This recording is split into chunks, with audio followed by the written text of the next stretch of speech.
Hello प्यारे बच्चों, मैं सुधा स्वागत करती हूँ आप सबका आपके अपने चैनल तैयारी ऑनलाइन में। बच्चों, आज की वीडियो में हम राम लक्ष्मण परशुराम संवाद का बहुवैकल्पिक प्रश्न देखेंगे जो लिया गया है तुलसीदास जी की रचना रामचरितमानस से। तो चलिए देखते हैं पहला प्रश्न। पहला प्रश्न हमारा है, परशुराम के अनुसार लक्ष्मण इनमें से क्या है?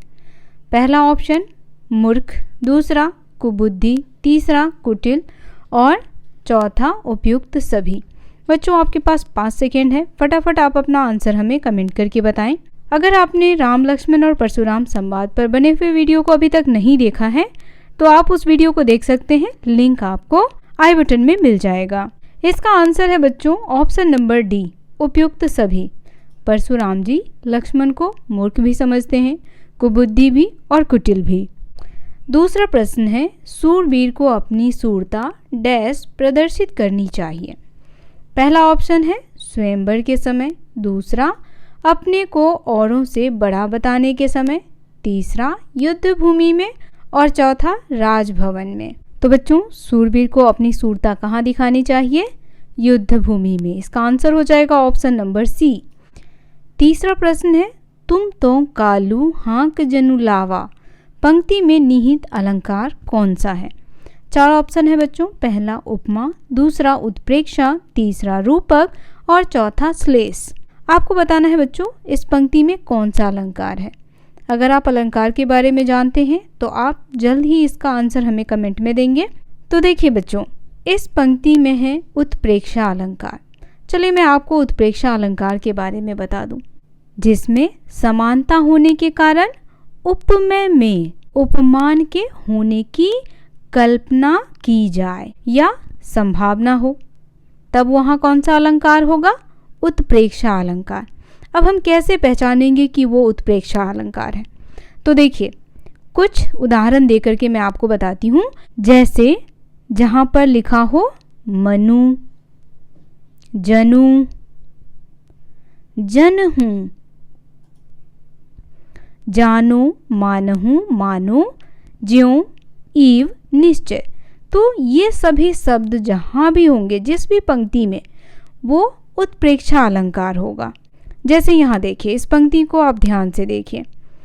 इस पंक्ति में तुम तो कालू हाँक जनु लावा, ये जनु शब्द इसमें प्रयोग किया गया है, इसलिए ये क्या है? उत्प्रेक्षा अलंकार।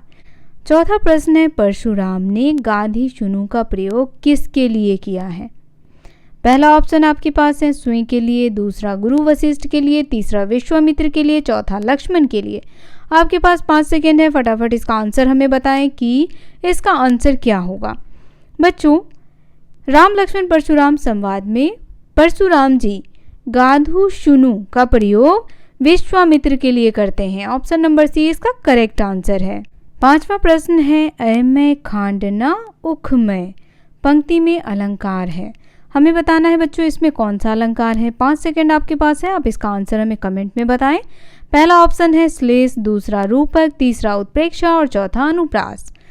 तो बच्चों इसका आंसर हो जाएगा ऑप्शन नंबर ए, श्लेष अलंकार। श्लेष अलंकार के बारे में जान लीजिए। श्लेष अलंकार उसे कहते हैं जिसमें एक ही शब्द का अर्थ जो है वह अलग अलग होता है। अब मैं उदाहरण देकर के आपको समझाती हूँ। जैसे मैंने कहा, मांगन को देख पट देत बार बार, तो पट शब्द का यहाँ पर अलग अलग अर्थ है।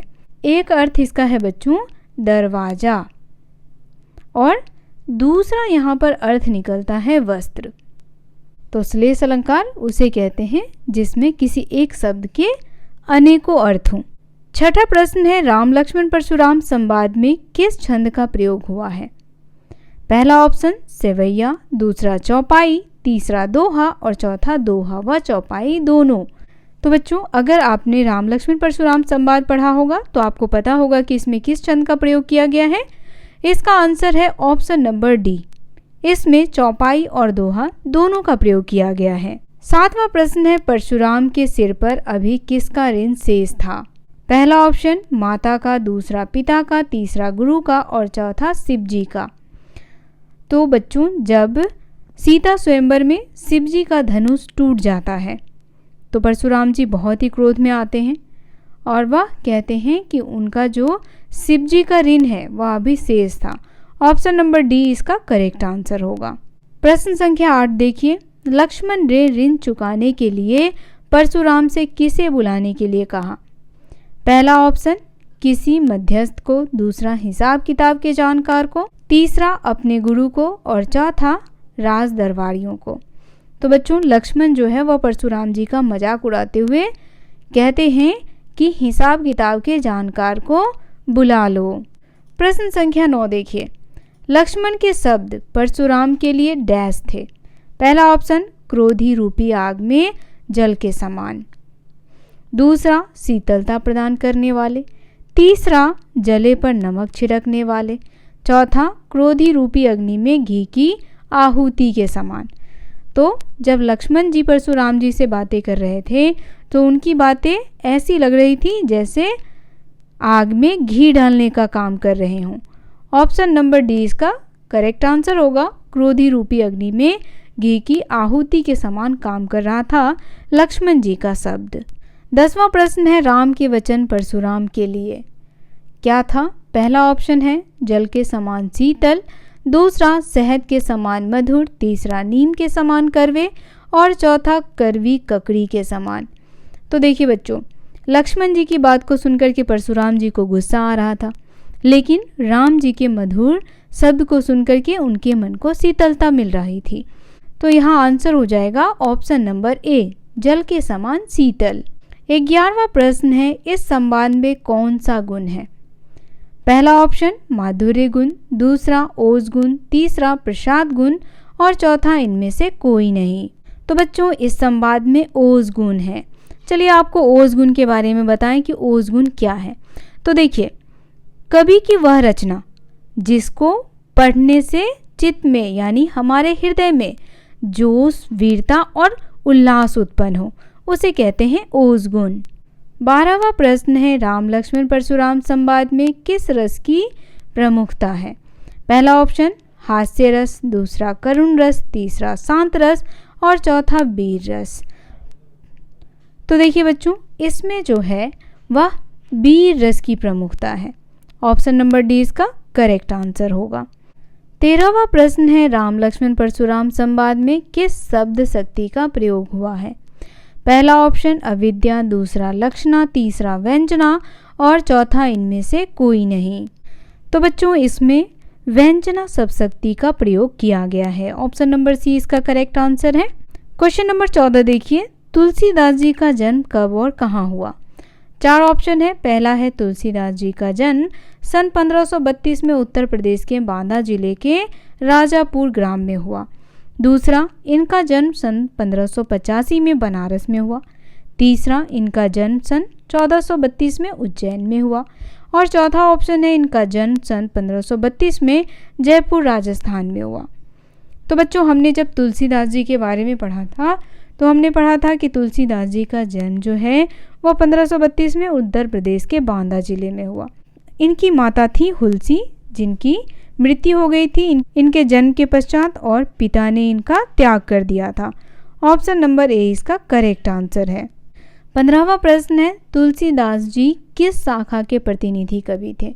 पहला ऑप्शन वल्लभ मार्गी शाखा, दूसरा शिव मार्गी शाखा, तीसरा कृष्ण मार्गी शाखा और चौथा राम मार्गी शाखा। तो बच्चों तुलसीदास जी राम भक्त थे, तो तुलसीदास जी राम मार्गी शाखा के प्रतिनिधि कवि थे। 16वां प्रश्न है, इनमें से कौन सी रचना तुलसीदास जी की नहीं है? पहला ऑप्शन है रामचरितमानस, दूसरा सुदामा चरित, तीसरा कवितावली और चौथा विनय पत्रिका। तो बच्चों सुदामा चरित जो है वह नरोत्तम दास की रचना है, बाकी रामचरितमानस तुलसीदास जी की है, कवितावली तुलसीदास जी की है और विनय पत्रिका भी तुलसीदास जी की है। तो आपका आंसर हो जाएगा ऑप्शन नंबर बी।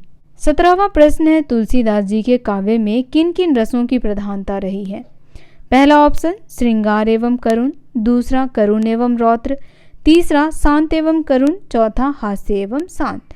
तो देखिए इनके काव्य में शांत एवं करुण रसों की प्रधानता रही है। Option number C correct answer है। 18वां प्रश्न देखिए, तुलसीदास जी ने अपने काव्य में किस भाषा का प्रमुखता से प्रयोग किया? पहला ऑप्शन ब्रज, दूसरा अवधी, तीसरा खरी बोली, चौथा राजस्थानी भाषा का। तो तुलसीदास जी की रचना जो है उसमें अवधी भाषा का प्रयोग जो है वह किया गया है। रामचरितमानस भी इन्होंने अवधी भाषा में ही लिखी है। ऑप्शन नंबर 20 का करेक्ट आंसर होगा। 19वां प्रश्न है, राम लक्ष्मण परशुराम संवाद में किस घटना के कारण विवाद हो रहा है? पहला ऑप्शन अपनी अपनी वीरता प्रदर्शन को लेकर, दूसरा शिवजी के धनुष के टूटने के कारण, तीसरा लक्ष्मण की उद्दंडता के कारण और चौथा परशुराम के बरबोले के कारण। तो देखिए बच्चों, यहाँ जो राम लक्ष्मण परशुराम संवाद में विवाद उत्पन्न हुआ वह विवाद शिवजी के धनुष के टूटने के कारण हुआ। ऑप्शन नंबर 20 का करेक्ट आंसर होगा। 30वां प्रश्न है, शिवजी के धनुष तोड़ने वाले की तुलना परशुराम ने अपने किस शत्रु से की? पहला ऑप्शन सहस्त्रबाहु, दूसरा घटोत्कच, तीसरा कर्ण और चौथा दुर्वासा ऋषि। तो देखिए बच्चों, परशुराम जी का दुश्मन था सहस्त्रबाहु और उन्होंने धनुष तोड़ने वाले को अपने दुश्मन सहस्त्रबाहु से उसकी तुलना की। ऑप्शन नंबर 1 इसका आंसर होगा। का क्षति लाभ जनु धनु तोड़े, यहाँ जून शब्द का क्या अर्थ है? पहला ऑप्शन है जून का महीना, दूसरा जीर्ण, तीसरा जून का धनुष और चौथा सम्मानित। तो बच्चों, जून शब्द जो है वह तद्भव है, इसका तत्सम रूप है जीर्ण। तो आंसर हो जाएगा ऑप्शन नंबर बी। जीर्ण शब्द का अर्थ होता है बच्चों पुराना। जो शिव धनुष था वह बहुत ही पुराना था, इसीलिए राम जी के छूते ही वह टूट गया। 22वां प्रश्न है, राम ने धनुष किस धोखे से छू लिया?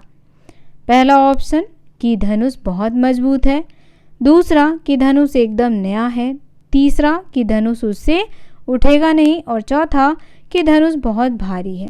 तो देखिए, राम जी को लगा कि धनुष एकदम नया है और जैसे ही उन्होंने उसे उठाया, उस पर प्रत्यंचा चढ़ाने की कोशिश की, वह टूट गया। तो ऑप्शन नंबर 20 का करेक्ट आंसर होगा।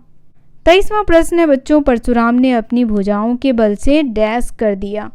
पहला ऑप्शन धरती को क्षत्रियों से रहित, दूसरा क्षत्रियों का पालन, तीसरा गरीब लोगों की सहायता और चौथा विश्व विजय।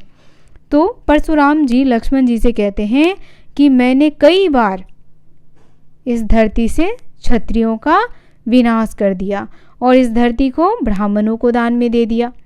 तो यहाँ इसका आंसर होगा ऑप्शन नंबर ए। 24वां प्रश्न है, तर्जनी देखकर कौन मर जाता है? पहला ऑप्शन कायर व्यक्ति, दूसरा कुम्हरवतियाँ यानी छुई मुई, तीसरा अहंकारी व्यक्ति और चौथा काशी फल। जब परशुराम जी अपनी बड़ाई स्वयं करते हैं तो इस पर लक्ष्मण जी उनका मजाक उड़ाते हुए कहते हैं कि कोई छुई मुई ही होगा जो आपकी तर्जनी देख करके डर जाता होगा। तो इसका आंसर होगा ऑप्शन नंबर बी। 25वां प्रश्न है, रघुकुल के लोग किन किन पर दया करते हैं? पहला ऑप्शन गरीबों पर, दूसरा महिलाओं पर, तीसरा ब्राह्मण पर, चौथा देवता, ब्राह्मण, ईश्वर के भक्त व गाय पर। तो राम लक्ष्मण परशुराम संवाद में लक्ष्मण जी कहते हैं जो रघुकुल के हैं वह देवता, ब्राह्मण, ईश्वर के भक्त और गाय पर सदैव दया करते हैं। ऑप्शन नंबर डी इसका करेक्ट आंसर है। तो बच्चों, राम लक्ष्मण परशुराम संवाद का बहुवैकल्पिक प्रश्न यहीं समाप्त होता है। वीडियो कैसा लगा कमेंट करके बताना बिल्कुल ना भूलें। वीडियो पसंद आया हो तो इसे लाइक करें, शेयर करें और हमारे चैनल को सब्सक्राइब कर लें। मिलते हैं आपसे अगले अध्याय के बहुवैकल्पिक प्रश्नों के साथ। तब तक के लिए आप सभी का धन्यवाद।